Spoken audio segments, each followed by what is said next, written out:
আসসালামু আলাইকুম। আমি আঙুল দিয়ে যেটা ধরেছি এই যে করাতে দাঁতের মতো, এইটাই কিন্তু গার্মেন্টসের মেশিনের ভাষায় ফিড ডগ।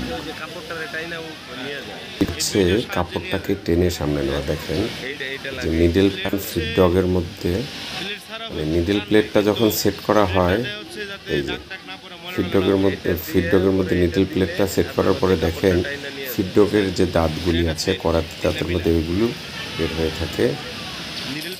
আর এই ফিড ডগের মূল কাজটাই হচ্ছে কিন্তু আপনার ফ্যাব্রিকটাকে টেনে সামনে নিয়ে যাওয়া।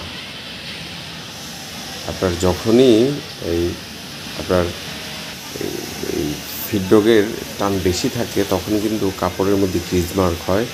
হ্যাঁ, তো এইটারও কিন্তু এই ফিড ডগের টানটাও কিন্তু আপনার ঠিক করে দেওয়ার একটা স্কেল আছে। এই যে নিডল প্লেট সেট করার পরে এখন দেখেন এই যে কাপড়টা দেওয়ার পরেই কিন্তু ফিড ডগ টেনে নিয়ে গেল এবং নিডল স্টিচিং করে ফেললো।